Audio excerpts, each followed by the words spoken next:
course. Got it. Okay, you're turning it over to me? Yes, it's all yours. That's the same thing. And okay. I'm gonna go ahead and mute because we just want to give or if you can go ahead and mute somebody that's everyone's muted. There we are. Thanks. Awesome. Okay, well, I'm Cylvia Hayes.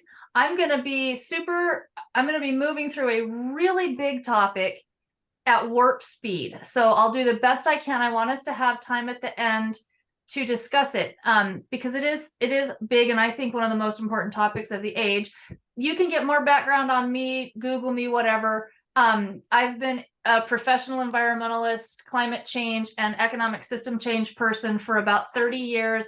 I'm also now an ordained Unity minister, pretty newly minted as of this last summer, and many other things. So check that out. I actually have some contact info. I have 3 little slides I'm going to show, and my contact info and some links that could tell you more about my work will be in that 3rd slide, if our technology works.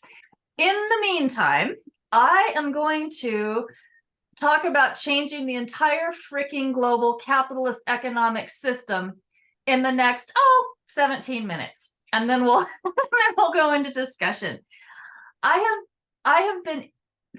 have a deep personal spiritual connection to nature. That is what drove me to become an environmentalist. It is what drives my work. I've done a lot of my work in the secular realm, but it's always been driven from the love, the absolute love with a capital L. And I believe, and for many, many, many years, and I don't love economics. That's not my area of training. However, I believe that nearly all of the major problems before us, from climate change to species loss to plastic pollution, even to entrenched poverty, are symptoms of a flawed economic model. And what I want to do tonight is lay out the system that we're swimming through, a couple of the critical flaws in it, and then what a sacred economy might look like in contrast. And then it's a very short period of time, but I want to let everyone here know, in case we don't get all the way through it, there is so much happening to shift to a saner, healthier economic system. There's a lot happening, and there will be links to much of that in what I'll share in my contacts if we don't have enough time to talk about it all today. And I don't normally speak this fast, but I'm going to speak really fast to get us going through it all. We'll all keep up.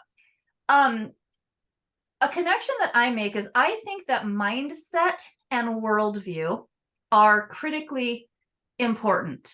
We all have an individual mindset that it's the programming that we start layering on once we become sort of ego aware and we start to individuate, and all of that. It's programming we get from parents. It's the program we get from school systems, whatever it may be.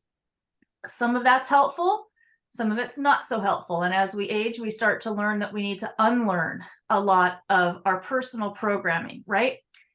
Connected to that is the cultural worldview that we swim through. And we are all, I think everyone on this call, we are all in a worldview that is dominated by Western consumerism. That is actually an ideology. It's an ideology that is driven by the globally connected capitalist economy. And it's an ideology that treats people as consumers and laborers, and that encourages us to buy stuff, really whether we need it or not, as an economic engine. And consumerism is inextricably linked to extractive capitalism. It extracts wealth from humans as consumers and laborers, and it extracts, quote, resources from nature. That's just literally the cultural worldview that we're swimming through. And I want to start out by saying, often when I talk about these things, immediate flags go up as like, oh, she's a socialist or this or that. I'm really neither pro-capitalism, pro-socialist, pro-whatever. I don't think we've yet created the economic system suited for the times that we're in. I think it will bring some of everything. So I want to just open it up beyond labels to get us started. Now, this Western consumerist worldview tells us certain stories. And I think as spiritual people, we know that stories really have a lot of power. And the stories that we hear all the time in this culture are more stuff is always better. You will be sexier, smarter, better, have a better life if you buy this, this, this, or this new thing. I mean, this is what the marketing industry is all about. And that our worth as human beings is based on, literally, there's a term, net worth. It's based on the amount of money, the amount of material possession that we have. This same Western consumerist worldview tells us that humans are apart from the rest of nature and actually above the rest of nature rather than a part of nature. And it tells us that we have the right to use nature pretty much however we want to do that. It tells us stories like it's better or at least acceptable to have massive factory farms for cheap meat and countless plastic production facilities, that's okay to have that instead of skies and oceans filled with abundant wild species and beings. This is just the cultural story that we're all existing in right now. This is it's a desecrating worldview. It desacreds the rest of nature.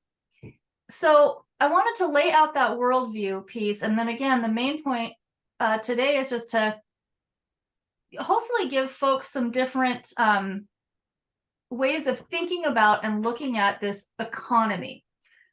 So some of the critical flaws in our current economic system is that it is based on the concept of limitless growth. You hear about it all the time. Every single politician is touting how successful they've been in creating growth. We're going to come back to that.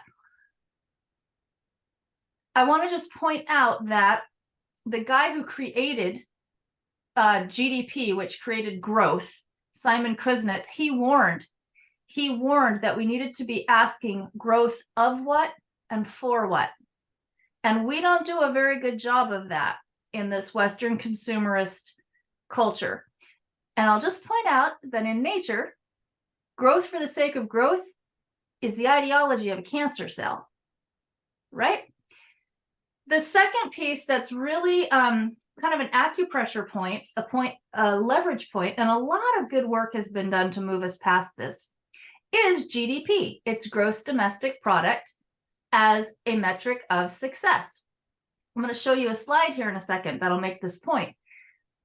Gross domestic product was created coming out of World War II, and it served a lot of helpful stuff. It enabled us to start looking at where was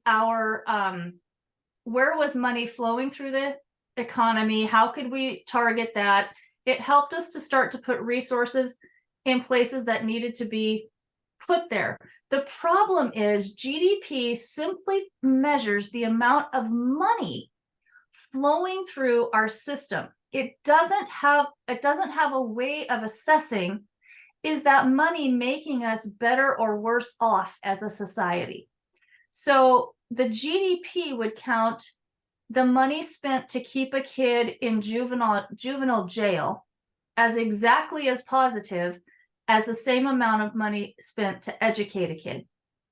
The BP Deepwater Horizon oil spill for a time actually boosted GDP because of all the money that had to go into trying to deal with that mess. So, and there's been lots of previous folks, even Americans, who've been calling us to move past GDP. Now I want to show you, if I can successfully navigate the screen share, I'm going to show you, where do I have my PowerPoint? Let's see, let's pop you up. Here we go. So let's see, here we go. Yep. Can y'all see this? Yep, we see it. Looks Okay, like a cool. blank slide is slide 1. Yes, perfect. So I'm going to hit this, and what this is going to show you is going to show you how the GDP has grown over the last couple decades, world GDP. It's going to show you a couple other graphs. This is plastic over that same time period.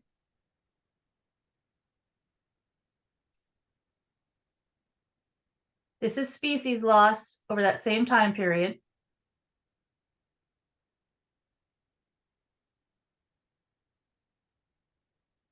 And this is global warming over that same time period. So in essence, what we've been doing, if you think about like bank account, we've literally been overdrawing our natural capital and our investment in human capital in order to prop up the growth in the economic capital or the financial capital.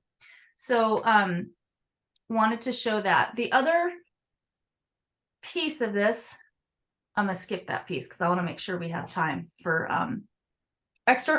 very quickly. I normally do this in a bare minimum of a 90-minute workshop. So I'm definitely hitting on the bones of it today.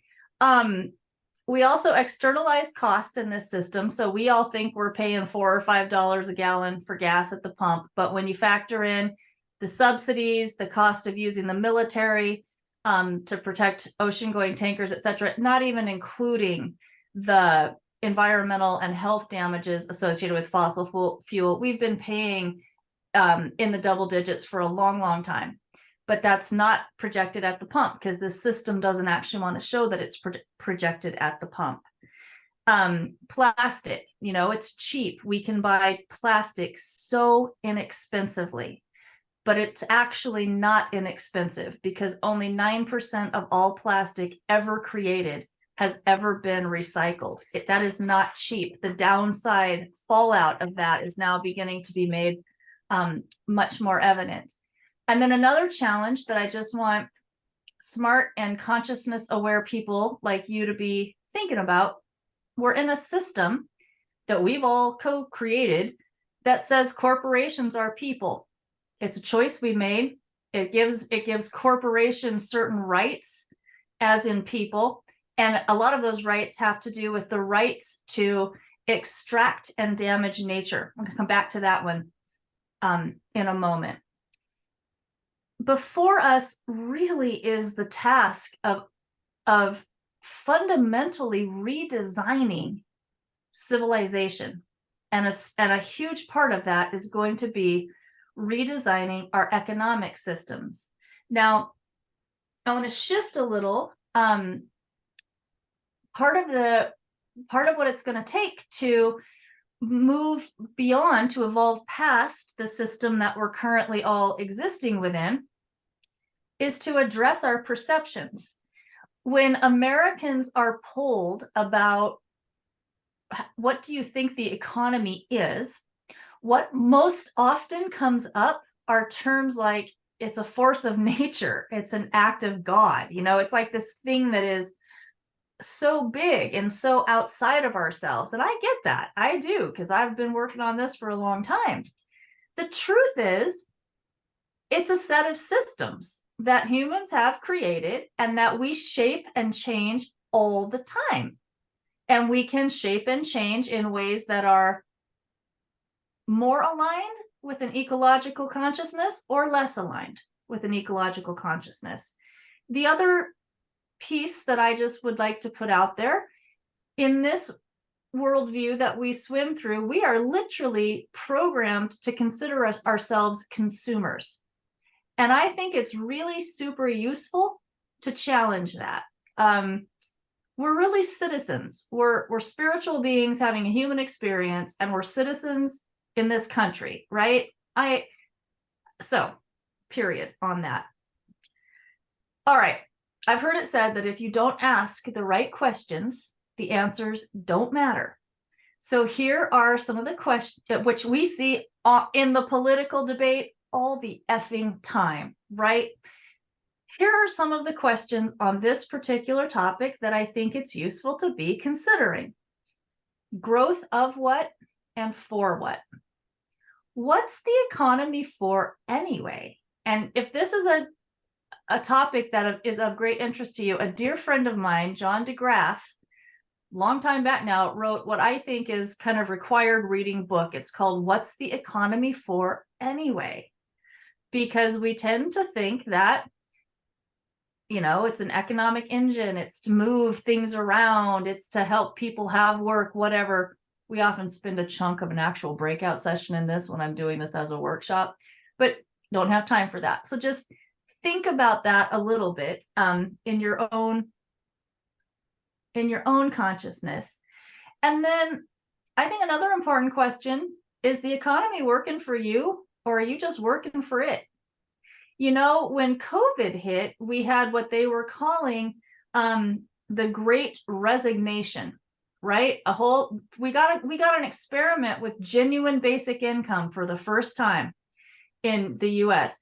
It was fabulous for a lot of us. It's how I fast-tracked, even though it still took 6 years, fast-tracked becoming a minister, because I immediately qualified for self-employed unemployment. And I was able to really just more than full-time my ministerial studies. I don't think the myth that most people on guaranteed basic income would just go off and become lazy or drug addicts. I don't believe that. And in fact, when I was First Lady of Oregon, the biggest initiative that I was working on was called the Prosperity Initiative. And it was an upstream, very systematic look at poverty prevention, not just throwing more resources at people when they were in poverty, but actual poverty prevention. And we started to run, just before John and I were out of office, we started to run calculations on what would it cost in Oregon to do a guaranteed basic income of about $2,000 versus all of the resources that get thrown toward people once they're in the crisis of poverty. And it was about a wash. So, you know, what's the economy for? Is it working for you, or are you just working for it? And then the last little piece, I'm going to wrap in just a couple minutes. In contrast to that, in contrast to the system that we're in, I think it's in the unity spiritual community world, imagination we actually consider to be a spiritual power, because anything ever created is created at least twice. It first gets created in imagination, and then it gets manifest into the material. So I think it's useful to think, what would a different system look like? First of all, in a sacred economy, it would put the eco back into economy. And I think it's worth noting that the root of both the word economy and ecology is eco. And the root of that word literally means home. We need an economy that actually protects rather than degrades and desecrates our home. The current paradigm has it that here is the economy, and environmental issues are a little subset within that. That is ass backwards. Here is the freaking planet and our entire physical life support systems on Earth. And the human-made economy is a little subset within that, right? So in a more ecological or sacred economy, we would recognize that. We would recognize that we'd have a little more humility about this whole approach, first and foremost. Sacred economics, in my view, really is about unveiling the flaws in the current system, being strong enough to talk about those, to challenge assumptions and paradigms, and then to start to redesign on the personal, community, and more national and global scales, so that all people can thrive, people can work with dignity, not in soul-killing jobs, and that our economy actually becomes a restorative force on this planet rather than a desecrating force on this planet. It would be based in a rekindled reverence for the sacred, whatever you want to call it, for Gaia, for the fact that we are a part of, not a part from, the rest of the rest of creation, the rest of nature.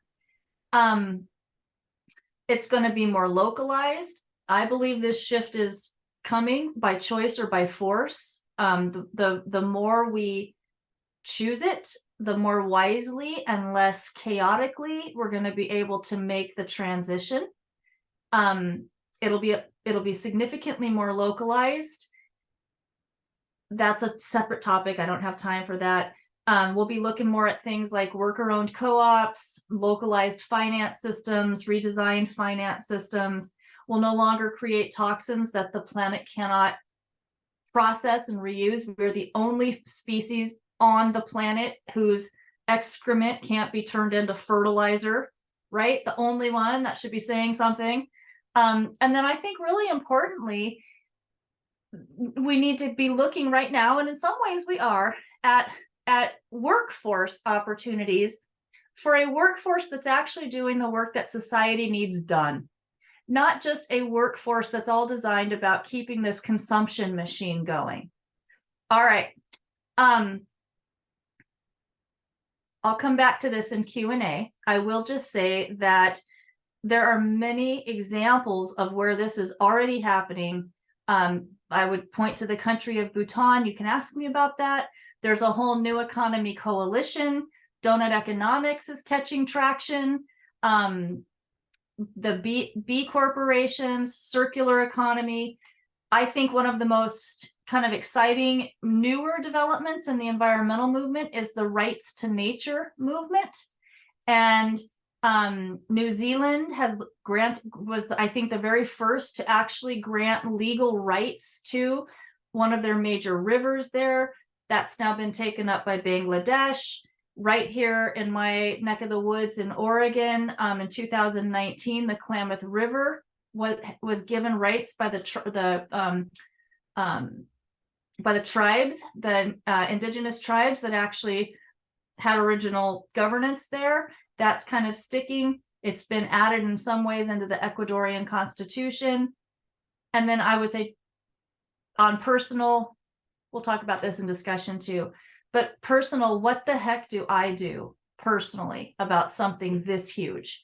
And I would say just really, really doing everything we can to choose to step out of that consumerist rat race as much as possible is useful. And I don't mean going back to, really anti-Luddite or whatever, but buying reuse, repairing things, questioning, do I really need this thing, or is it filling some gap I'm not filling another way? Want to be real honest, if you're concerned about climate, vegetarian, vegan diet, that's more important than not driving a car, really, in overall. That doesn't get talked about a lot because it's unpopular. And then being vocal, talking about it. I'm going to put a stop right there and we'll have discussion. I have much more, but maybe it'll come up in discussion. It's all the time we got. That's great. We got 5 minutes. So who has a burning question? Because if not, then I would love to hear some of the stuff about the personal stuff. Because I think, I think a lot of us who come to this meeting are very motivated to do what we can to make, to start that domino effect and swarm intelligence that people see us doing things and then maybe they start adopting it. So I know that would be something I'd be interested in.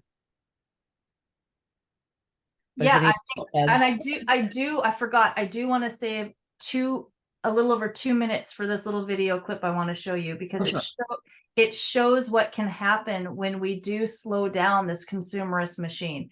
Why don't we do the video first, just to make sure we Okay. get it done, and then we come back and discuss things. Okay, we can wrap up with that piece. Yeah, That's cool. that sounds great. So this video, if you guys haven't seen the documentary, The Year Earth Changed, I cannot recommend it enough. I'm going to get it started. This is the trailer for it. It's narrated by David Attenborough. These guys had the wisdom to capture what was happening in nature when COVID hit and the economy got really slowed down. Here's what's happened. Let me pull this up.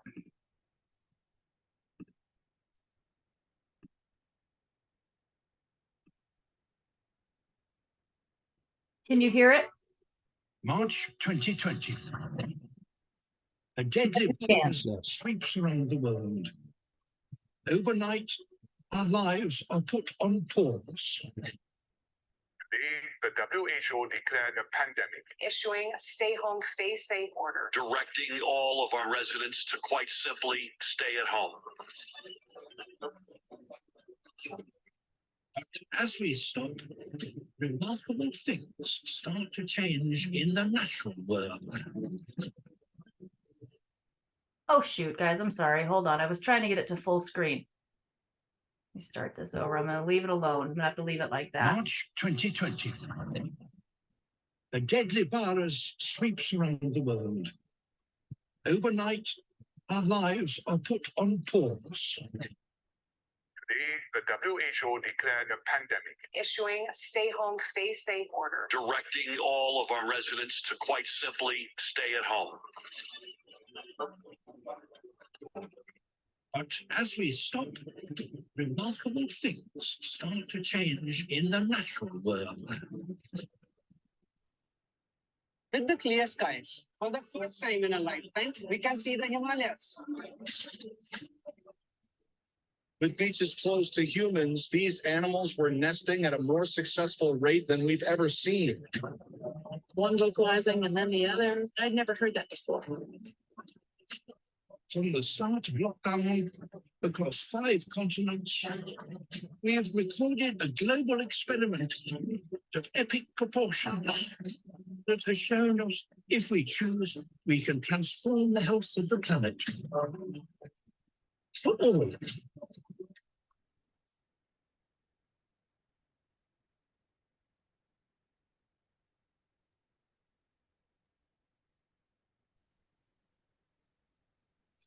So I just find that so profound, and I cannot recommend that movie enough. It's like a little less than an hour, and we're out of time. But Yeah, and that's okay. That's why I want to make sure we got that amazing video, because I think the next thing is if you can put some links in that we can find out more, then we can share that.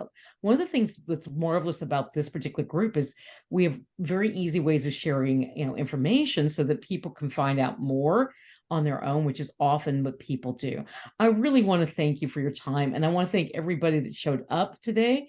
Next month, we're just going to be having a meeting among ourselves where we're just going to talk about what we've accomplished for 2023 in our eco-activism. And as I'm, fond of saying, no action small, so it doesn't have to be a huge thing. If your life was crazy and you picked up a piece of garbage, you picked up that garbage, you literally changed the world. The garbage was there, the garbage is gone. It does make a difference. So, or if you did something big, whatever it is, let's get together, let's inspire each other. And remember that Citizen Climate Lobby gives really easy tools to effectively lobby that don't even take a lot of time. Thank you again, and I hope to see everybody in December. sounds cool. And I'll send you some of those links. I'd love it if people would check out my Transcend publication, which is where I write about this. So I'll send you that and you can send it out. Appreciate you guys for that whirlwind. Thank you so much. That was Cylvia. awesome. Ciao. Thank you, everyone.